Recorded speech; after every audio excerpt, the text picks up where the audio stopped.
ও আল্লাহ পাকের বান্দা বান্দিরা, আল্লাহ নবী মুসা আলাইহিস সালাতু ওয়াস সালাম আল্লাহ পাককে বারংবার বলে, আল্লাহ পাক আমি মুসা আপনার দিদার পেতে চাই। আল্লাহ বললেন লান তারানি, মুসা আমার দিদার তুমি পাবে না। আল্লাহ পাকের নবী মুসা বারংবার যখন আল্লাহকে বলছে, আল্লাহ আমি আপনার দিদার পেতে চাই, আল্লাহ বললেন ও নবী মুসা আমার দিদার যদি পেতে চাও তাহলে তুর পাহাড়ে চলে আসো। আল্লাহ বলছে মুসা আমার দিদার যদি পেতে চাও তুর পাহাড়ে চলে আসো।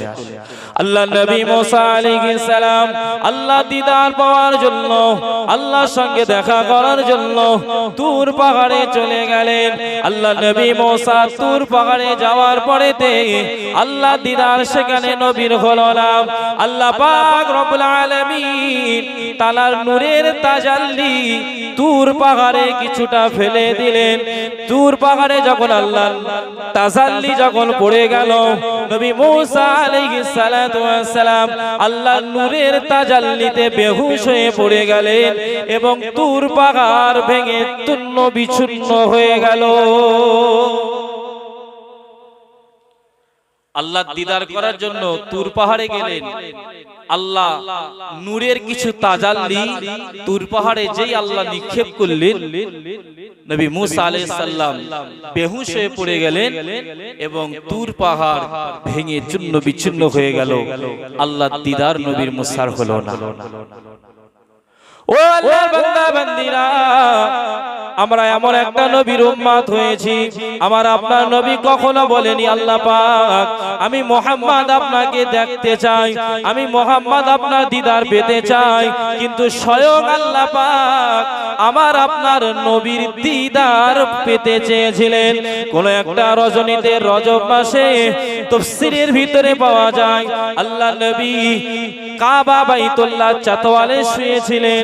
আল্লাহর ফেরেশতা হযরতে জিবরাইল আমিন আলাইহিস সালাতু ওয়াস সালাম আল্লাহর রাসূলকে এসে বলছেন, ইয়া রাসূলুল্লাহ হাবিবাল্লাহ হুজুর চলেন আল্লাহ আপনার দিদার পাওয়ার জন্য আল্লাহ পাক তিনি বসে আছেন।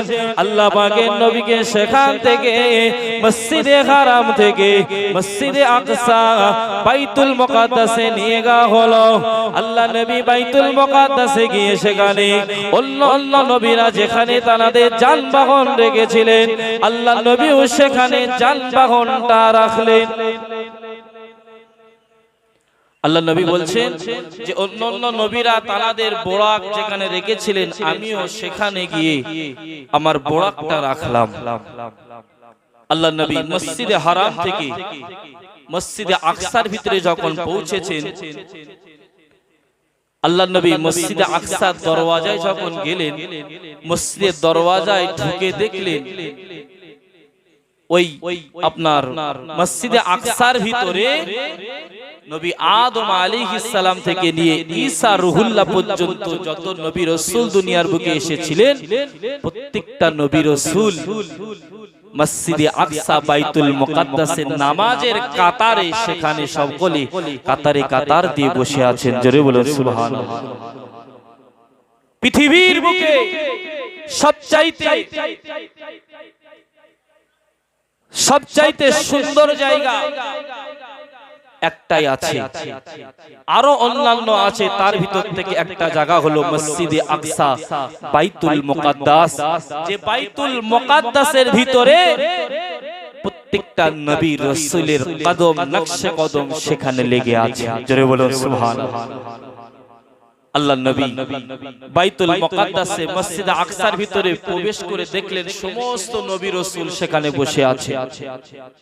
তো সমস্ত নবী রাসূল সেখানে বসে আছেন, ওখানে দুরাকাত নামাজ হবে। বলুন দুরাকাত নামাজ হবে। তো মসজিদে নামাজ হবে, ইমাম তো লাগবে মসজিদে, নবীদের সমস্ত নবী রাসূল সেখানে আছে, ইমামতি কি করবে? আল্লাহর বাগে বান্দা বান্দিরাম মসজিদে আকসার ভিতরে নবী আদম আলাইহিস সালাম আছেন, নবী নূহ আলাইহিস সালাম আছেন। এক এক করে নবী আদম আলাইহিস সালাম থেকে নিয়ে আমার আপনার নবী মুহাম্মদুর রাসূলুল্লাহ পর্যন্ত প্রত্যেকটা নবী রাসূল মসজিদে আকসার ভিতরে বসে আছেন। ইমামতি কে করবে, নামাজ কে পড়াবে, এদিকে সমস্ত নবীদের ভিতরে আলাপ আলোচনা শুরু হয়ে গেল। পৃথিবীর বুকে সর্বপ্রথম মানুষ, পৃথিবীর বুকে সর্বপ্রথম নবী হলেন নবী আদম। আজকের দিনের ইমামতির দায়িত্ব হয়তো নবী আদম পাবেন। অন্যান্য বলছে, আর এক নবী বলছেন না, পৃথিবীর বুকে সবচাইতে গলার কণ্ঠ আল্লাহ দিয়েছিলেন হযরতে দাউদ নবীকে। তিনি যখন দাউদ নবী আলাইহিস সালাম তিনি যখন তাওরাত, তিনি যখন জবুর তেলাওয়াত করতেন, মাছেরা তারা জবুরেতে শুনতেন। অনেকেই বলছেন দাউদ নবী হয়তো তিনি আজকে ইমামতির দায়িত্ব পাবেন। সমস্ত নবীদের ভিতরে যখন আলাপ আলোচনা শুরু হয়ে গেল, কে আজকে ইমামতির দায়িত্ব পালন করবে, কে আজকে ইমামতির দায়িত্ব কে পাবে, সমস্ত নবী রাসূল যখন এক একজনের নাম প্রস্তাব করছে, ওই মন একটি মুহূর্তে আল্লাহর ফেরেশতা জিবরাইল আলাইহিস সালাম সমস্ত নবী দিগকে তাকিয়ে বললেন, ও নবী রাসূলেরা, আজকে মসজিদে আকসার ভিতরে আল্লাহ পাক নবী আদমকে ইমামতির দায়িত্ব দেননি, নবী নূহকে ইমামতির দায়িত্ব দেননি, নবী দাউদকে আল্লাহ দায়িত্ব দেননি, নবী ইব্রাহিমকে আল্লাহ দায়িত্ব দেননি।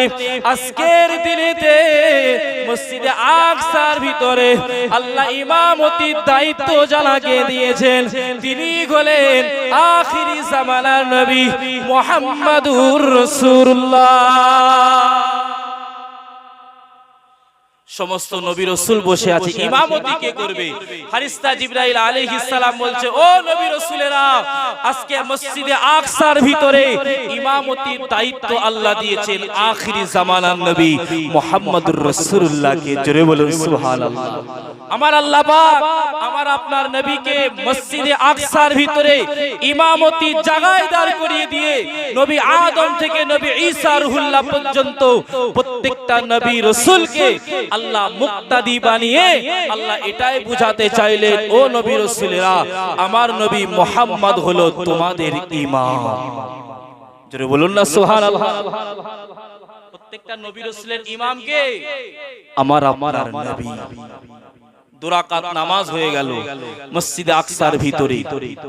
আল্লাহর নবী নামাজ পড়িয়ে বাহির আসলেন।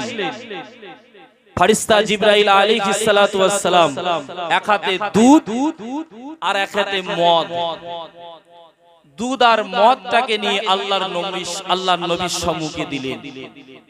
আল্লাহর নবী মদ এবং দুধের ভিতর থেকে দুধটাকে আমার আপনার নবী পছন্দ করলেন। জোরে বলুন সুবহানাল্লাহ। দুধ নবী পান করলেন, নবী দুধটাকে নিলেন। আল্লাহর ফেরেশতা জিবরাইল আলাইহিস সালাম বলেন, ইয়া রাসূলুল্লাহ, হে আল্লাহ হুজুর, আপনি ফিতরাতের উপরে আছেন। জোরে বলুন সুবহানাল্লাহ। এখান থেকে আমাদেরকে একটা শিক্ষা নিতে হবে। আল্লাহর নবী পছন্দ করেছেন মদ এবং দুধের ভিতর থেকে দুধটাকে, আর অপছন্দ করেছেন অপছন্দ করেছেন আমার আপনার নবী কোনটাকে? মদটাকে।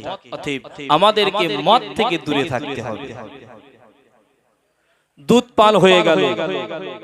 আল্লাহর নবী এবং হযরতে ফেরেশতা জিবরাইল আলাইহিস সালাতু ওয়াস সালাম আল্লাহর সঙ্গে দেখা করার জন্য, আল্লাহর সঙ্গে সাক্ষাৎ করার জন্য নবী আমার আস্তে আস্তে প্রথম আসমানে ফেরেশতা জিবরাইল আলাইহিস সালাতু ওয়াস সালামের সঙ্গে গেলেন।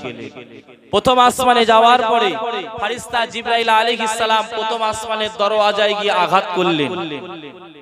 ভিতর থেকে আওয়াজ আসছে, কে? ভিতর থেকে আওয়াজ আসছে, কে? হযরত জিবরাইল আলাইহিস সালাতু ওয়াস সালাম বলছেন, আমি জিবরাইল। কি হয়েছে? আপনার সাথে কে আছে? জিবরাইল আলাইহিস সালাতু ওয়াস সালাম বলছেন, আমার সাথে আছে আখিরি জামানার নবী হযরত মুহাম্মদুর রাসূলুল্লাহ সাল্লাল্লাহু আলাইহি সাল্লাম। ভিতর থেকে আওয়াজ আসলো, তানার ভ্রমণ কি শুরু হয়ে গিয়েছে? ফেরেশতা জিবরাইল বললেন, জি হ্যাঁ, শুরু হয়ে গিয়েছে। প্রথম আসমান খুলে দেওয়া হলো। আল্লাহর নবী প্রথম আসমানে গিয়ে দেখছেন হযরতে নবী আদম আলাইহিস সালাম প্রথম আসমানে আছেন। সেখান থেকে সাক্ষাৎ হলো। এইভাবে দ্বিতীয় আসমানে গিয়ে একই প্রশ্ন, কে কি বৃত্তান্ত। সেখানে আমার আপনার নবী গিয়ে দেখলেন হযরতে ঈসা আলাইহিস সালাম এবং হযরতে ইয়াহইয়া আলাইহিস সালাম সেখানে আছে। সেখান থেকে সাক্ষাৎ করে তৃতীয় আসমানে নবী গিয়ে দেখলেন তৃতীয় আসমানে আল্লাহর একজন নবী সেখানে আছেন, হযরত নবী ইউসুফ আলাইহিস সালাম। নবী বলছেন যে ইউসুফ নবীর রূপ আল্লাহ এতটা দিয়েছেন, পৃথিবীর মানুষের রূপ যদি একদিকে রাখা হয় আর ইউসুফ নবীর রূপ যদি আরেক দিকে রাখা হয়, সমস্ত পৃথিবীর মানুষের রূপ নবী ইউসুফ আলাইহিস সালামের কাছে হার মেনে যাবে। জোরে বলো সুবহানাল্লাহ। ওখান থেকে চতুর্থ আসমান নবী ইদ্রিস আলাইহিস সালাম। পঞ্চম আসমানে গিয়ে ছতম আসমানে গিয়ে দেখা হলো আল্লাহর রাসূল আল্লাহর নবী হযরত মুসা আলাইহিস সালামের সাথে। সেখান থেকে সাতম আসমানে নবী ইব্রাহিম আলাইহিস সালামের সঙ্গে সাক্ষাৎ হয়ে গেল। সমস্ত নবী রাসূলদের সঙ্গে সাক্ষাৎ হয়ে যাওয়ার পরে সাতম আসমান থেকে ওখান থেকে হযরত জিবরাইল আলাইহিস সালাম বলে, ইয়া রাসূলুল্লাহ হাবিবাল্লাহ হুজুর, এখান থেকে আপনি 1000। হযরত জিবরাইল আলাইহিস সালাম কাবা ঘর থেকে নিয়ে মসজিদে আকসা এক আসমান, দুই আসমান, সাতম আসমান পর্যন্ত গেলেন। সেখানে গিয়ে নবীকে একা ছেড়ে দিচ্ছে। আচ্ছা, আমাকে আপনাকে যদি আজমির শরীফে যদি একা ছেড়ে রাখা হয়, প্রথম জীবনে যায়নি, তো আল্লাহর নবী বলছেন, ভাই জিবরাইল সব জায়গায় সাথী হলে আর এখান থেকে। হযরত জিবরাইল আলাইহিস সালাম বলছে, ইয়া রাসূলুল্লাহ হাবিবাল্লাহ হুজুর, এখান থেকে যাওয়ার পারমিশন আমার নাই। জোরে বলুন সুবহানাল্লাহ। এটা দ্বারাই বোঝা যায় যেখানে কেউ যেতে পারে না, যেখানে কেউ পৌঁছাতে পারে না, সেখানে আমার আপনার নবী মুহাম্মদুর রাসূলুল্লাহ পৌঁছে যায়। জোরে বলুন সুবহানাল্লাহ। ওখান থেকে আল্লাহর সঙ্গে দিদার করলেন। আল্লাহর সঙ্গে দিদার কথাবার্তা হয়ে যাওয়ার পরে আল্লাহ পাক আমার আপনার মতন উম্মত উম্মতিদের জন্য আল্লাহ পাক 50 ওয়াক্ত নামাজ ফরজ করলেন। কত ওয়াক্ত বলুন? 50 ওয়াক্ত নামাজ আল্লাহ আমাদেরকে দিয়েছিলেন। ওখান থেকে নবী আমার আপনার নবী 50 ওয়াক্ত নামাজ নিয়ে ফিরে আসছে। ও আল্লাহ পাকের বান্দা বান্দিরা, রজব মাস এমন একটি মাস, একটা বরকতপূর্ণ মাস। আমি আপনি 5 ওয়াক্ত নামাজ পড়ি। এই রজব মাসে আল্লাহ পাক আমাদেরকে দান করেছিলেন। আমার আপনার নবী আল্লাহ দিদার পাওয়ার পরে 50 ওয়াক্ত নামাজকে নিয়ে দুনিয়ার বুকে আসছিলেন। আল্লাহ পাকের নবী আস্তে আস্তে আস্তে আস্তে হযরত নবী মুসা আলাইহিস সালাতু ওয়াস সালামের সঙ্গে দেখা হয়ে গেল। আল্লাহ নবী মুসা আমার আপনার নবীকে জিজ্ঞাসা করলেন, ও নবী মুহাম্মদ, আল্লাহ পাক আপনার উম্মতির জন্য কি দিয়েছেন? আমার আপনার নবী মুসা আলাইহিস সালামকে বলছেন, ও নবী মুসা, আল্লাহ পাক আমার উম্মত উম্মতিদের জন্য 50 ওয়াক্ত নামাজ ফরজ করেছেন। নবী মুসা আলাইহিস সালাতু ওয়াস সালাম আমার আপনার নবীকে বলছেন, ইয়া রাসূলুল্লাহ হাবিবাল্লাহ হুজুর, আপনার উম্মত উম্মতি 50 ওয়াক্ত নামাজ পড়তে পারবেন না, আপনি যান আল্লাহর কাছে কিছু কমিয়ে নিয়ে আসুন।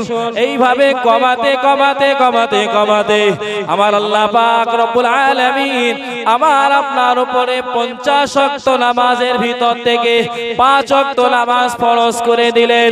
ওই 50 থেকে 45 বাদ হয়ে গেল। 5 ওয়াক্ত নামাজ নিয়ে আমার আপনার নবী যখন আবারও আসছিলেন, নবী মুসা আলাইহিস সালাম বললেন, ইয়া রাসূলুল্লাহ হাবিবাল্লাহ হুজুর, আপনি আল্লাহর দরবারে চলে যান, আপনার উম্মত উম্মতি 5 ওয়াক্ত নামাজ পড়তে পারবে না। আল্লাহ পাকের নবী বলছেন, আমি আল্লাহর কাছে বারংবার বারংবার যাওয়াটা খারাপ মনে করছি। ও আল্লাহ পাকের বান্দা বান্দিরা, আল্লাহ পাক আমার আপনার উপরে 5 ওয়াক্ত নামাজ ফরজ করেছেন ঠিকই, কিন্তু আল্লাহ পাক এটাও জানিয়ে দিলেন, ও আমার হাবিব, আপনার উম্মত উম্মতি দুনিয়ার বুকে 5 ওয়াক্ত নামাজ পড়বে। আপনার উম্মত উম্মতি 5 ওয়াক্ত নামাজ পড়বে, ওই 5 ওয়াক্ত নামাজের সওয়াব আমি আল্লাহ 50 ওয়াক্ত নামাজের সমতুল্য করে দেব। ওয়াক্ত নামাজ 50 ওয়াক্ত, 50 ওয়াক্ত থেকে 45 ওয়াক্ত বাদ দিয়ে দিল। বাদ দেওয়ার পরে নবী মুসা আলাইহিস সালাম বলছে আল্লাহ পাকের কাছে আবারও যান, আপনার উম্মত আল্লাহ নবী বলছেন আল্লাহর কাছে যাওয়াটা বারংবার আমি ভালো মনে করছি না। আল্লাহ নবী 5 ওয়াক্ত নামাজ আমার আপনার মত উম্মত উম্মতিদের জন্য আল্লাহ নবী দুনিয়ার বুকে নিয়ে এসেছিলেন এই রজব মাসে। কোন মাসে? এই রজব মাসে। এই রজব মাসে আমার আপনার উপরে 5 ওয়াক্ত নামাজ ফরজ হয়েছে। আর আল্লাহ পাক এটাও জানিয়ে দিলেন হাবিব 50 ওয়াক্ত দিয়েছিলাম, 50 ওয়াক্ত থেকে 45 কমে গেল, তাই কি হয়েছে আপনার উম্মত উম্মতি দুনিয়ার বুকে নামাজ পড়বে। এক একটা নামাজের অর্থাৎ ফজরের নামাজ 2 রাকাত পড়বেন 10 গুণ সওয়াব।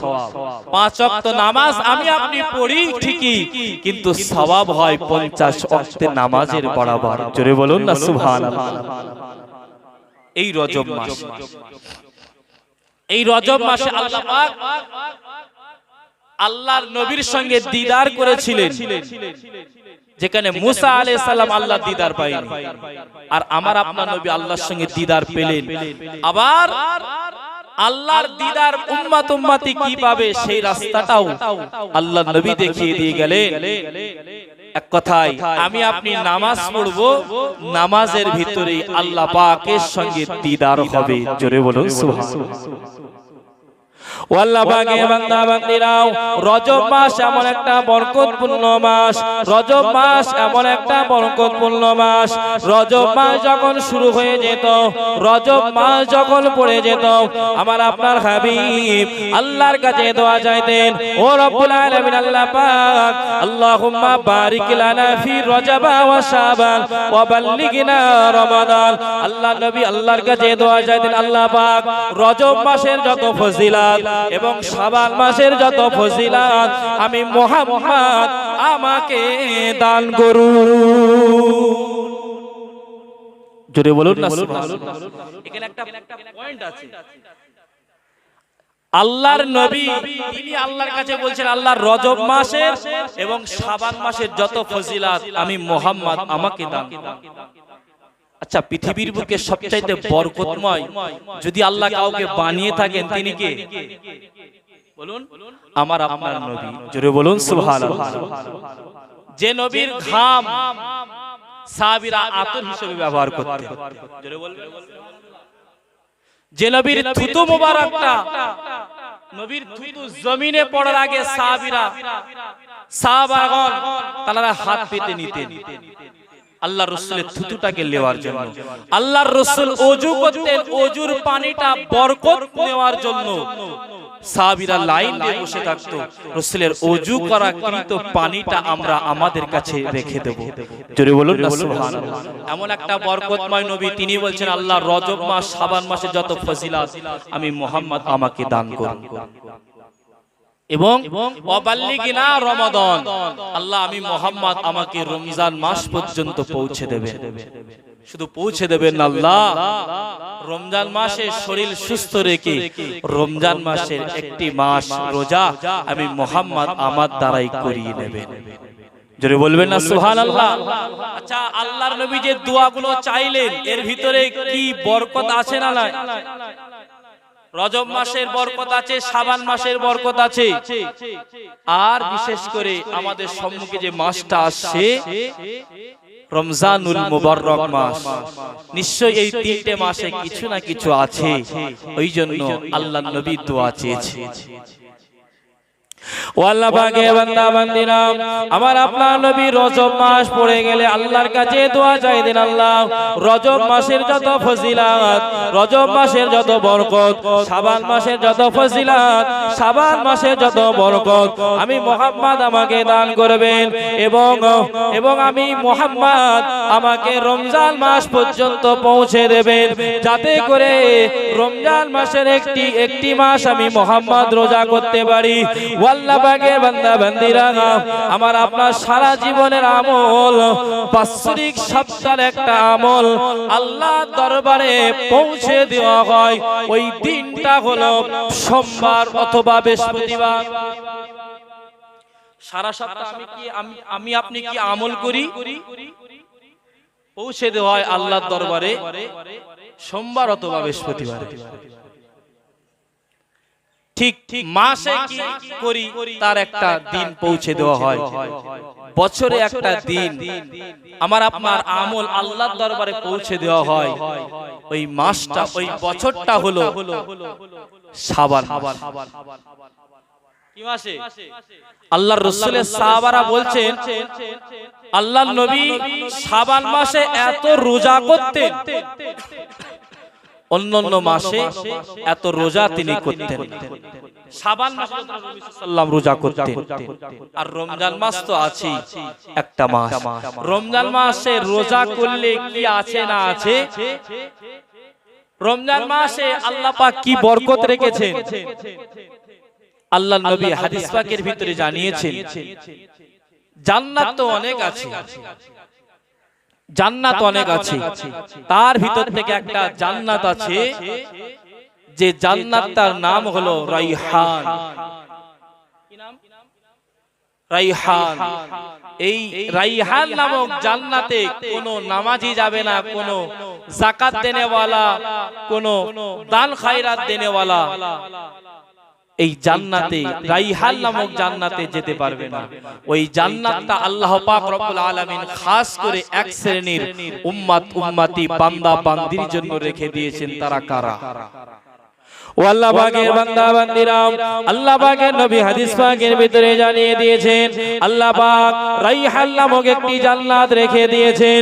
কিয়ামতের দিবসে, কিয়ামতের দিনে কোন একজন ব্যক্তি আওয়াজ দেবে, কোন একজন ব্যক্তি আওয়াজ দেবে, কে আছো, কারা আছো যারা দুনিয়ার বুকে গিয়ে, যারা দুনিয়ার বুকে থেকে রমজান মাসের একটি মাস রোজা করেছিলে, রমজান মাসের একটি মাস যারা রোজা করেছিলে, ও রমজান মাসের রোজা করনে ওয়ালা ব্যক্তিরা, তোমাদের জন্য আল্লাহ পাক রব্বুল আলামিন একটা জান্নাত রেখে দিয়েছেন। ওই জান্নাতটার ভিতরে শুধুমাত্র রোজাদার জন্য, শুধুমাত্র রোজাদারদের জন্য ওই জান্নাতের ভিতরে যারা রোজা করেছিলে তোমরা দলে দলে দলে দলে রাইহান নামক জান্নাতে চলে যাও। ওই রাইহান নামক জান্নাতে আমাকে আপনাকে, যদি আমি আপনি রোজা করি রমজান মাসে, ওই রাইহান নামক জান্নাতটা আল্লাহ আমাদের জন্য রেখে দিয়েছে। বাবজি আমার, আমরা সকলেই জানি এই রজব মাসের অনেক ফজিলাত বরকত আছে, শাবান মাসের বরকত আছে, সাথে সাথে রমজান মাসের বরকত তো একদম সম্পূর্ণ আলাদা। তো আজকের দিনে যে উদ্দেশ্যে সবরে সালি আমাদের কাছ থেকে আল্লাহর একজন বান্দি আল্লাহটাকে সারা দিয়ে গহীন কবরে চলে গিয়েছেন, আমাকে আপনাকে একদিন যেতে হবে, যেতে হবে না? কিন্তু আমি আপনি পৃথিবীর বুকে কি নিয়ে যাব আমল, এটা কিন্তু সবচাইতে বড় জিনিস। আজকে আপনি ফেসবুক খুলুন, আজকের একটা তাজা খবর, কাশ্মীর এলাকায় 11 জন হাফেজে কোরআনকে গুলি করে মেরে ফেলে দিয়েছে। 11 জন হাফেজ গুলি করে মেরে ফেলে দিয়েছে। আবার আজকের খবর, আজকে আমার মসজিদে যিনি মুয়াজ্জিন আছেন তিনি সকালবেলা বলছেন যে ভাই আমি একটু শ্বশুর বাড়ি যাব, তার কারণ হলো আমার শালা ইন্তেকাল করেছে। কিভাবে ইন্তেকাল করেছে? যে না, গতকাল রাত্রে বেলা কোন একটা জায়গায় ফাংশন ছিল, কোথায় কি ছিল? ফাংশন। আর ফাংশনে মনে হয় আল্লাহর রহমত ওখানে পড়ে নাকি? বলুন, পড়ে? আল্লাহর নবী হাদিস শরীফের ভিতরে বলেছে, তোমরা ওই সমস্ত মহিলাদেরকে কিনা বেচা করো না। এক কথায় যারা ফাংশনে নাচে গায়, নবী বলেছেন এদের কিনা বেচা করো না। এদের কিনা বেচাটা করা হলো হারাম। আর আমার আপনার সমাজের যুবকরা আনন্দ পাওয়ার জন্য ওই সমস্ত মহিলাদের টাকা দিয়ে কিনে নিয়ে আসে, আবার আনন্দ করে। বাবজি আমার, ওখান থেকে ফেরার পথে অ্যাক্সিডেন্ট হয়ে মারা গেছে। এখন আপনি বলুন, ও ভালো জায়গায় ছিল না খারাপ জায়গায় ছিল? বলুন। মৌত আপনার কিভাবে হবে, আমার আপনার মৌত কিভাবে হবে, আল্লাহ ছাড়া কেউ বলতে পারবে না। কিন্তু আমার আপনার করণীয় কর্তব্য তো যে এই সমস্ত জায়গা থেকে ফিরে আসা বা না যাওয়া। ওই ব্যক্তিটা যদি কোন মসজিদ থেকে নামাজ পড়তে আসার সময় বা যাওয়ার সময় অ্যাক্সিডেন্ট করতো, তার নসিবটা ভালো হতো না? বলুন। কিন্তু সে কোথায় গিয়েছিল? যেখানে আল্লাহর গজব পড়ে, যেখানে আল্লাহর অভিশাপ পড়ে, সারা রাত সেখানে থেকে সকালবেলা বাড়ি আসতে আসতে অ্যাক্সিডেন্ট হয়ে মারা গেল। আপনি বলুন এই মৌতের কি দাম? আল্লাহ জানে তার সাথে কি হবে না হবে। বাবজি আমার, আল্লাহ শরীর সুস্থ রেখেছে, আল্লাহ আমাদের নিয়ামতি দেখা, চোখ হাত পা সব দিয়েছে, এটাকে একটু সঠিক জায়গায় কাজে লাগাতে হবে। দুনিয়াদারি করলে সব করবেন, সব হবে, কিন্তু নামাজ, রোজা, হজ, যাকাত, আল্লাহর হুকুম বিধিবিধান যদি আমি আপনি সঠিকভাবে না মানি, আমার আপনার মৃত্যুরে যদি সঠিকভাবে মৃত্যু, সঠিক মৃত্যু না হয়, কবরে কিন্তু কবর আমাদেরকে ছাড় দেবেন। অতএব আজকে পবিত্র রজব মাস, আবার জুমার দিন, আমাদের নিয়াত করতে হবে আল্লাহ আমাদের মউতটা আপনি সঠিক মউত দেবেন। আল্লাহ আমাদেরকে রাস্তাঘাটে কুকুর বিড়ালের মতন মউত দেবেন না। বাবজি আমার, অল্প সময়ের ভিতরে যা আলাপ আলোচনা করলাম রজব মাসের ফজিলাত, আমি যা আলাপ আলোচনা করেছি, আল্লাহ তার থেকেও শোনার থেকেও বেশি বেশি আমল করার তৌফিক দান করুন। সকলে বলি আল্লাহুম্মা আমিন। আসেন সকলে দাঁড়িয়ে একটু নবীর প্রতি সালাতু সালাম পড়ি। ইয়া নবী ইয়া রাসূল সালামুন আলাইকা, ইয়া হাবিব সালামুন আলাইকা, সালাওয়াত তালাআল বদরু আলাইনা মিন সালিয়াতিল বিদাই, ওয়াজাবা শুকরু আলাইনা মাদা লিল্লাহি দাই। ইয়া নবী সালামুন আলাইকা, ইয়া রাসূল ইয়া হাবিব সালামুন সালাওয়াত তোমারি ওসিলা দিয়া কান্দিলেন আদম হাওয়া, মাবুদের হইল দয়া, কবুল করিলেন দুআ। ইয়া নবী ইয়া রাসূল সালামুন, ইয়া হাবিব সালামুন আলাইকা।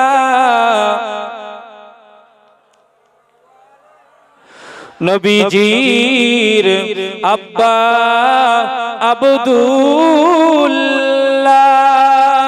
নবীজির আম্মা আমিনা, নবীজির দুদুমা হালিমা, নবীজির রওজা মদিনা।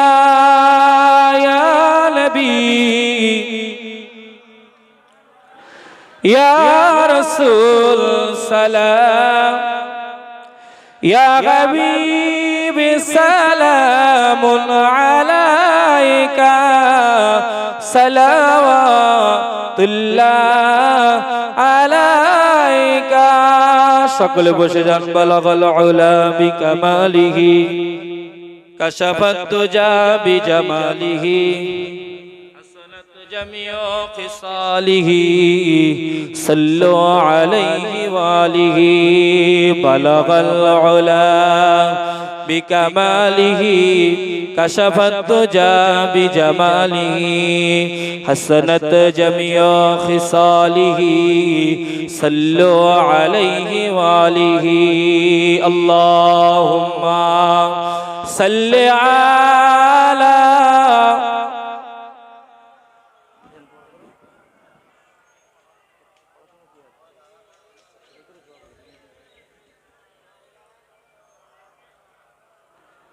দোয়া হবে। সকলে দোয়ার উদ্দেশ্যে বিসমিল্লাহর সঙ্গে সূরা ফাতিহা শরীফ, ইখলাস শরীফ, দুরূদ শরীফ পড়ে।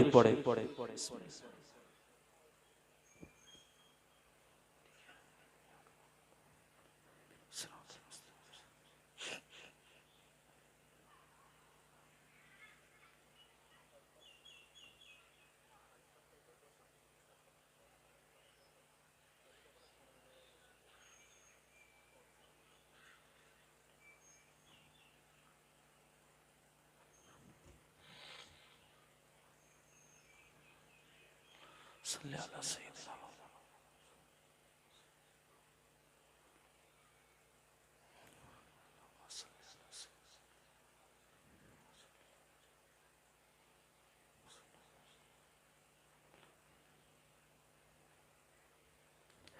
যে যা কিছু পড়েছেন কবুলিয়াতের জন্য আমরা সকলে আল্লাহর দরবারে হাত তুলি। আল্লাহুম্মা আমিন।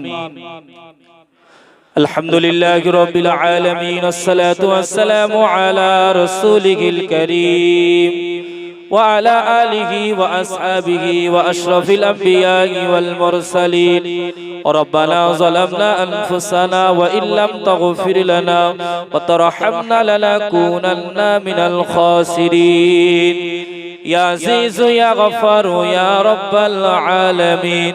আয় আল্লাহ পাক, পবিত্র রজব মাসে জুমার কিছু আগ মুহূর্তে আল্লাহ পাক আমরা সম্মিলিতভাবে সূরা ফাতিহা, ইখলাস শরীফ, দরুদ শরীফ তিলাওয়াত করেছি। আল্লাহ পাক আমাদের সকলের পড়া বলাকে আপনার শাহী দরবারে কবুল করে নিন। আল্লাহ পাক খাস করে সর্বাকে সর্বপ্রথমে আল্লাহ আপনি আমাদের জীবনের সমস্ত গুনাহকে আল্লাহ মাফ করে দিন। আল্লাহ পাক জেনে না জেনে শয়তানের ধোঁকায় পড়ে যত প্রকার শিরকি বিদআতি কুফরি গুনাহ করেছি, আল্লাহ সকল গুনাহকে মেহেরবানি করে আল্লাহ ক্ষমা করে দিন। আয় আল্লাহ পাক আমরা সম্মিলিতভাবে সূরা ফাতিহা, ইখলাস শরীফ, দরুদ শরীফ তেলাওয়াত করেছি। আল্লাহ বাড়িওয়ালার তরফ থেকে খতমে কোরআন তেলাওয়াত করা হয়েছে। আল্লাহ আমাদের সকলের পড়া বলাকে আপনার শাহী দরবারে কবুল করে নিন। আল্লাহ কবুল অন্তে যদি কিছু সওয়াব দান করে থাকেন, সর্বপ্রথমে সওয়াব আমাদের নবী দো জাহানের বাদশা জনাবে মুহাম্মদুর রাসূলুল্লাহ সাল্লাল্লাহু আলাইহি ওয়াসাল্লামের কদমে তওফা শুরু পাঠিয়ে দিন। হুজুরের কদমের ওসিলায় হুজুরের আলা আওলাদ আসহাবুল উম্মাতুল মুমিনিন আশরায়ে মুবাশশিরাত খুলাফায়ে রাশিদিন আল্লাহ জান্নাতুল বাকিয়া, জান্নাতুল মুআল্লা সকল হুজুর দিগের আরওয়াহ পাকে সবকে পৌঁছে দিন। আল্লাহ পাক কত নবী, কত রাসূল, কত গাউস কুতুবের নাম করব, এক কথায় নবী আদম আলাইহিস সালাম থেকে নিয়ে হাত তোলার পূর্ব মুহূর্ত পর্যন্ত পৃথিবী শুরু থেকে আজ পর্যন্ত যত আপনার নবীগণ, সিদ্দিকিন, শুহাদা, সালিহিন, হুফাজে কেরাম, আশিকি বিল্লাহ, উলামায়ে মুতাকাদ্দিমিন, উলামায়ে মুতাআখিরিন, যত আপনার কবুল করা বান্দা বান্দি যিনি যেখানে শাহিদ, আল্লাহ সকলের আরওয়াহ পাকে সবকে পৌঁছে পৌঁছে দিন আল্লাহ পাক। খাস করে আমাদের সকলের পীর মুর্শিদ মুজাদ্দিদুজ্জামান আল্লাহ হযরত দাদা হুজুর পীর কেবলা তার আল আওলাদ মুরিদ মুতাকিন খলিফা বসিরহাটের আল্লামা রুহুল আমিন শাহ রহমাতুল্লাহ আলাইহি সকল হুজুরদের আরওয়াহ পাকে সবকে পৌঁছে দিন আল্লাহ পাক। খাস করে আমরা যারা দোয়া তুলে আপনার দরবারে আমিন আমিন করি, আমাদের ভিতর থেকে যাদের বাপ মা দাদু দাদি নানা নানি ভাই বোন আত্মীয় স্বজন পাড়া প্রতিবেশী ভাই মুরব্বী বংশের পরিবারের মানুষ যারা আপনাটাকে সারা দিয়ে চিরবিদায় নিয়ে গহীন কবরে শুয়ে আছে আল্লাহ সকলের আরওয়াহ পাকে সবকে পৌঁছে দিন আল্লাহ পাক। মুর্দাদের কবরগুলোকে আল্লাহ বেহেশতের বাগান বানিয়ে দিন আল্লাহ পাক। খাস করে সাহেবে দাওয়াত জানার জন্য আজকে সবরে সানি দোয়ার মাহফিল আল্লাহ পাক কিছুদিন হয়ে গেল আপনার একজন বান্দি আপনারটাকে সারা দিয়ে গহীন কবরে শুয়ে আছে আল্লাহ পাক তার রূহের মাগফিরাতের উদ্দেশ্যে সবরে সানি দোয়ার মাহফিল আল্লাহ পাক আজকের দিনের যত সওয়াব আপনি আপনার বান্দির কবরে পৌঁছে দিন আল্লাহ। দুনিয়ার বুকে চলার পথে বলার পথে যদি কোনো ভুল বেয়াদবি করে থাকে আল্লাহ তার জন্য যদি কবরের ভিতরে গ্রেফতার হয়ে যায় আল্লাহ সবরে সানি দোয়ার মাহফিলের উদ্দেশ্যে আল্লাহ পাক আপনি তার আযাবের কবরটাকে নাজাত দিন আল্লাহ। আপনি তার কবরকে বেহেশতের বাগান বানিয়ে দিন কিয়ামত পর্যন্ত শান্তির ঘুমে ঘুম পাড়িয়ে রাখুন আল্লাহ পাক। খাস করে জীবিত অবস্থায় আল্লাহ পাক কত গুনাহ করেছে জানি না আল্লাহ পাক তার জীবনের সমস্ত গুনাহকে maaf করে দিন আল্লাহ পাক। তার স্বামী হায়াতে জিন্দেগিতে আছে, সন্তান সন্ততি আছে আল্লাহ সন্তান সন্ততি স্বামীর হাতের ওসিলায় আল্লাহ পাক আপনি তার কবরকে বেহেশতের বাগান বানিয়ে দিন আল্লাহ পাক। আমাদেরকে রাস্তাঘাটে কুকুর বিড়ালের মতন মওত দেবেন না, ঈমানি অবস্থায় পাক সাফ পবিত্র অবস্থায় জুম্মা দিন অথবা জুমার আগের দিন রাত্রি আল্লাহ আমাদের সকলের মওত নসিব করবেন। শেষবারে আপনার কাছে দোয়া চাই মরণের আগে দিদারে খানায় কাবা দিদারে মদিনা সকলে যাওয়ার মতন তৌফিক দেবেন আল্লাহ। টাকা পয়সার অর্থে যদি যেতে না পারি শয়নে স্বপনে রাসূলের চাঁদ মুখখানা আমাদের সকলের দিদার নসিবে করবেন আল্লাহ। যা কিছু চেয়েছি যা কিছু বাকি আছে আপনি আপনার গায়েবী মাদার দ্বারাই পূরণ করে দেবেন দয়াল নবীর কদমের ওসিলায়। এতগুলো নামাজি মুসল্লি যার হাত আপনার দরবারে পছন্দনীয় হয় তার হাতের ওসিলায় আমাদের সকলের দোয়াকে কবুল করে নিন। সুবহানা রাব্বিকা রাব্বিল ইজ্জাতি আম্মা ইয়াসিফুন ওয়া সালামুন আলাল মুরসালিন ওয়ালহামদুলিল্লাহি রাব্বিল আলামিন ওয়াজআল আখিরা কালামিনা ইনদাল মাউতি লা ইলাহা ইল্লাল্লাহু মুহাম্মাদুর রাসূলুল্লাহ।